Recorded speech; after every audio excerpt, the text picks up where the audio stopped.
here in Cambodia's capital city, and it's ride day. Everyone's pretty excited to hit the road. Day one, ready to go, mate. Here we go, let's have a fantastic trip, guys.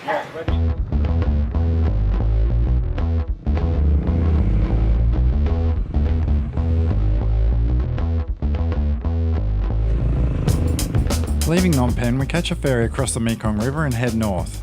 Today we're following the eastern bank of the Mekong for 130 kilometres on our way to Kampong Cham. There's riders from England, Scotland, Ireland, Norway and Australia on this tour, along with our Cambodian and Laotian support crews. Should be interesting. Our first rest stop is at a Buddhist pagoda. The monks bless the riders safe travel and good fortune for the journey ahead. Even the bike's got a blessing. With a few thousand kilometres ahead of us, we'll likely need all the help we can get.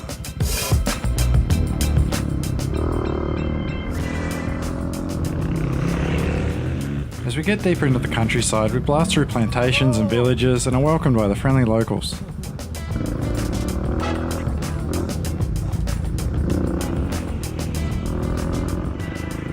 A quick lunch in the shade, then we're off through sugarcane and banana plantations.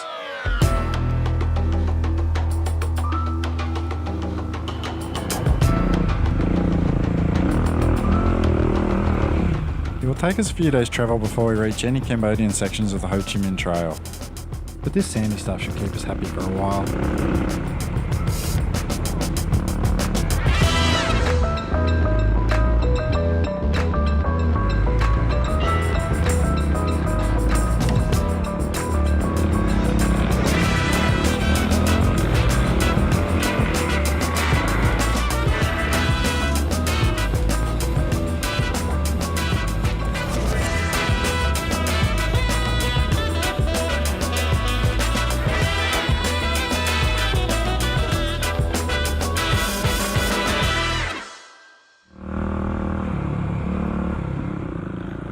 I'm feeling pretty good on this little Kawasaki today, but I just can't catch the lead rider Voit.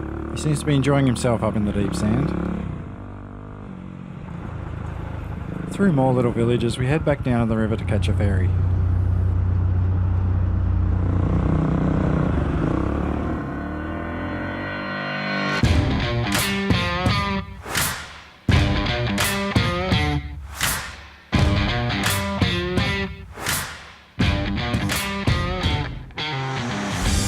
The water level is low during dry season, exposing huge sandy beaches that we can ride out onto. We enjoy a few beers while Voit and John race a few laps.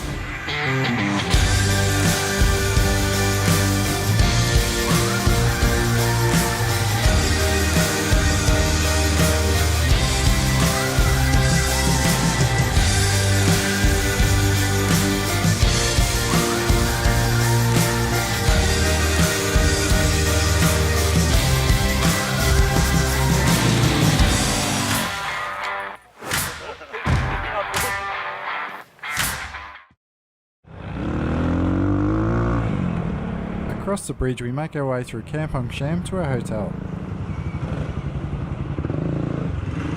Awesome! Good day, mate. No, I love that. Looks like John's had a great day on the Big Yammy. Beautiful view from our hotel as we begin day 2 of our adventure. Today we're travelling 160 kilometres north along the western bank towards Kratie.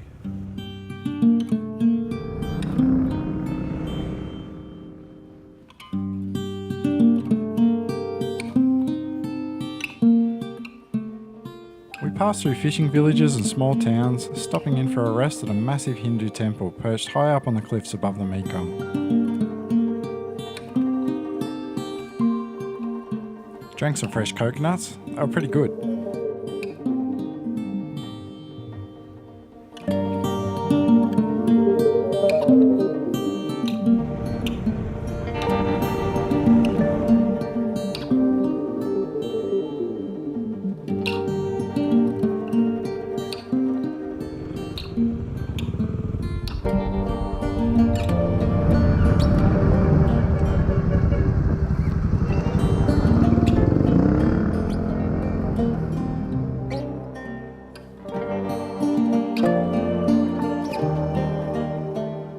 ferry back over to the eastern bank and pass through the city of Kratie, riding a further 15 kilometres north in a rush to beat the sunset.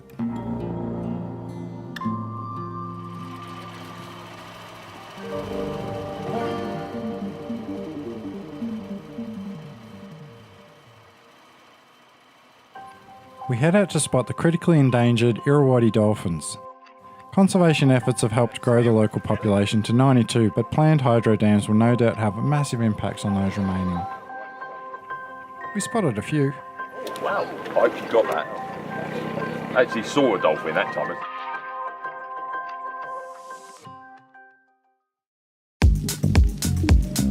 Just down the road from our hotel, a huge free party is in full swing at a local park. There's even a massive light and sound show complete with dancing pop stars promoting energy drinks. A few more beers and we wander through the huge crowd checking out delicious local foods, including grasshoppers. There's even carnival rides for the big kids.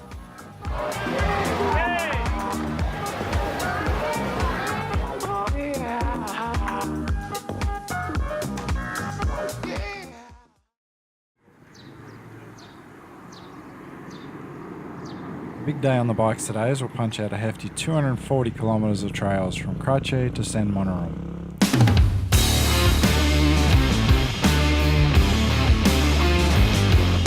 60 kilometres of dirt tracks gets us to the first dodgy bridge.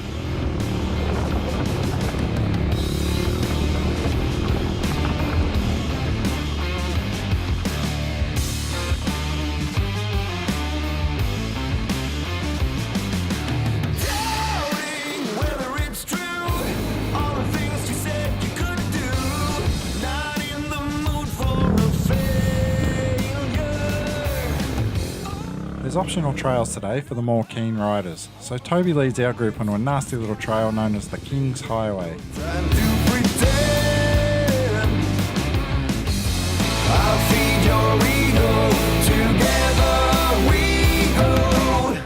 One of my favourite trails in the Cambodian leg of our trip, these rocky trails were relentless. You never really got a chance to sit and rest before the next rocky step up or rut.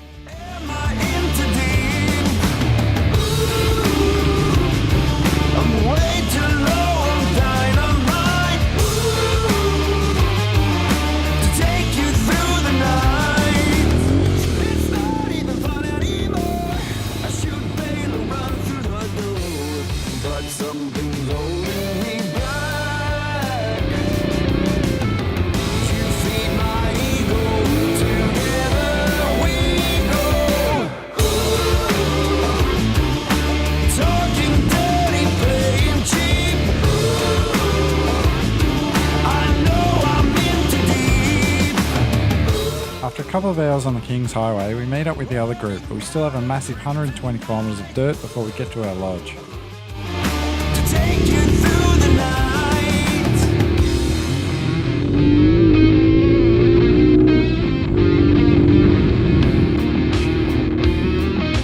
My poor little 250 is working hard as I try to keep up with John on the Yamaha. He's just ripping it.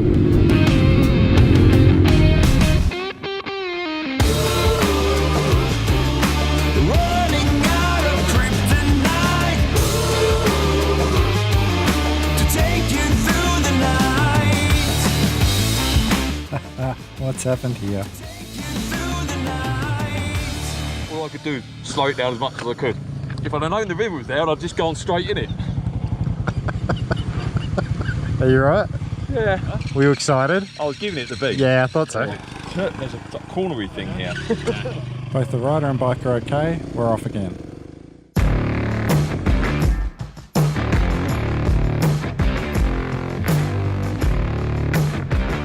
We're off riding up into the Mondulkiri hills.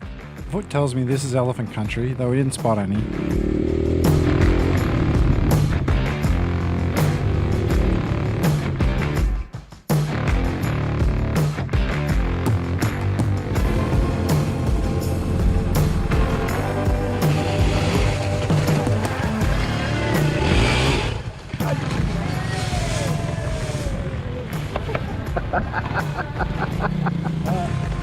I hate motorbikes.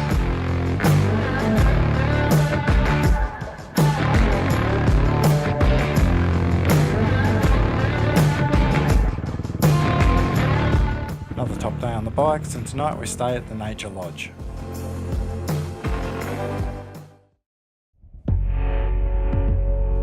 After a good night's sleep in the Mondulkiri hills, we set off early heading north.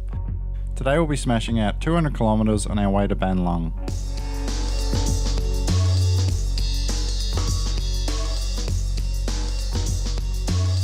The first 20 kilometres takes us through some hills and rocky creek sections. It was tricky in spots, but a lot of fun.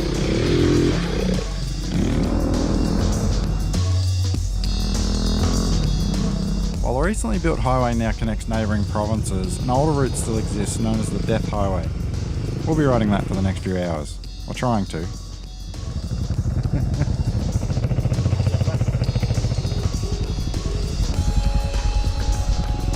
Not too far in, we cross paths with some illegal loggers moving timber out along the trail.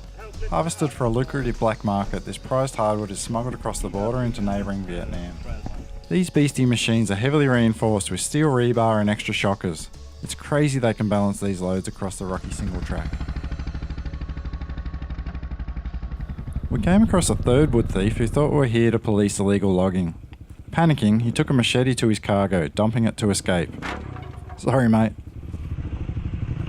A few kilometres in, we hear that Ewan has rolled his ankle in a low-speed crash. Voot evacuates him safely out, back to the support vehicle.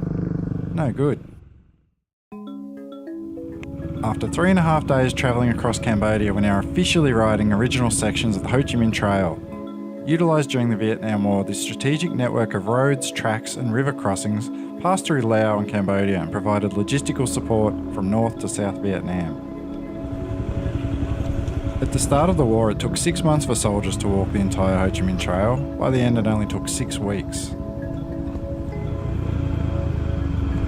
Kev decides to ghosty his bike. I don't know.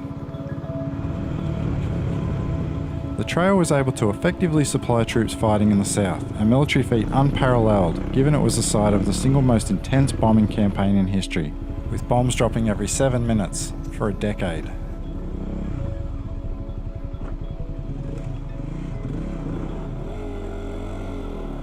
It's so dry and hostile out here at the moment, you wouldn't want to get stuck by yourself without water.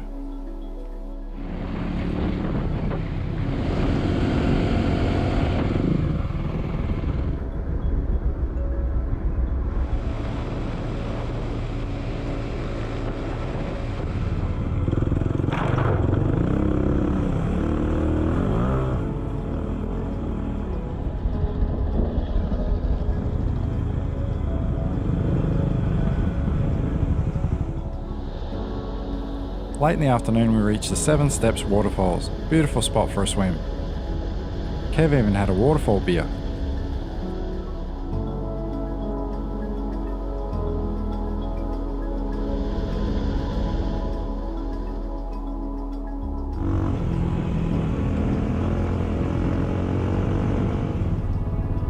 Another 40 minutes to our destination, the Ratanak resort. Awesome day on the bikes, and tomorrow we rest.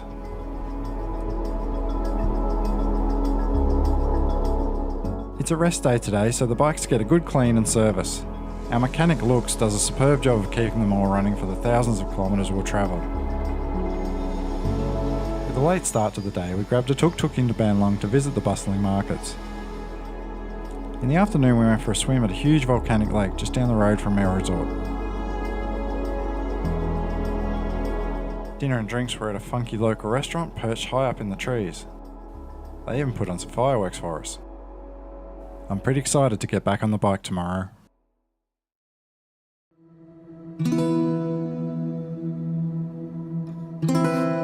Against all better judgment and medical advice, Ewan has decided to ride with us today. But his ankle is still too swollen to fit in his Tech 10 boots. Tough stuff, this. So Kev makes some handy adjustments to the inner booty with his Leatherman. It's not the finished article. All right. It's only a prototype. It's quite trendy out in. It's like a slipper. It's good, mate. Look, it's Try a it bit first. soon tidy. Try it and then we'll tidy it. A few revisions later, Improvise, adapt and overcome. You know what I'm thinking? it's good, mate. But I'm good to go. It's awesome to have the Mad Scott back on board.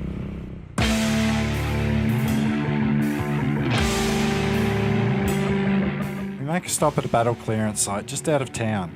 An estimated 26 million submunitions were dropped in Cambodia with an unexploded failure rate of up to 30%. These NGOs work diligently to chart and clear the land, making it safe again for locals. Amazing work. Some sticky rice and banana while we wait for the ferry.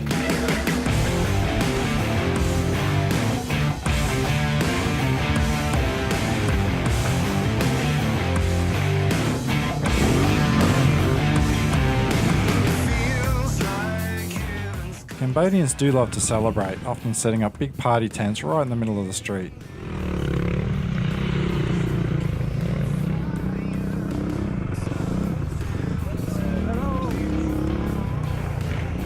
John surrenders the big Yamaha to Toby after deciding it's too much of a handful.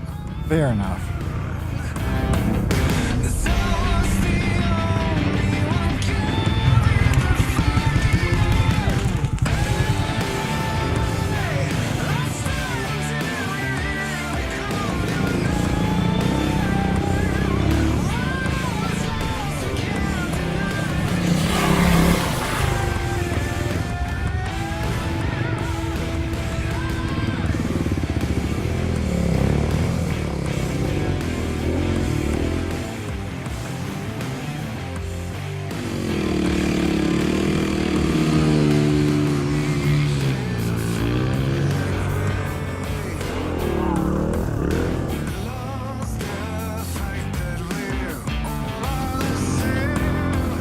Despite a swollen ankle, Ewan is still keeping up ahead of the pack.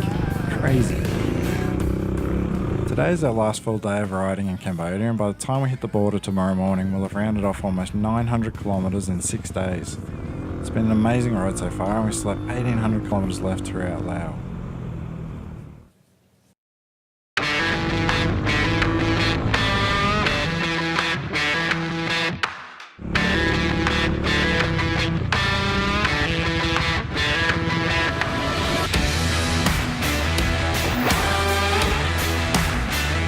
On to another ferry, and I check in with John to see how he's travelling. Elated.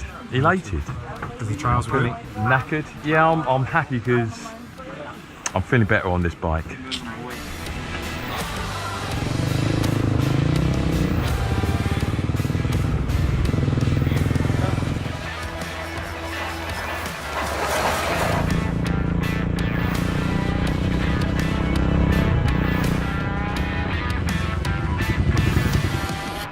That's Laos, just across the Mekong.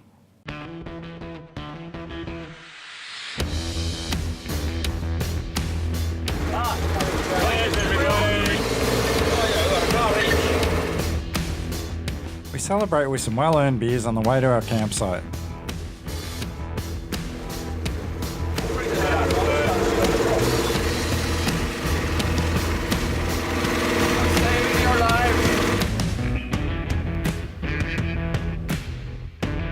Tomorrow we'll cross the border into Laos, but tonight we're camping on a sand island in the middle of the Mekong. Incredible.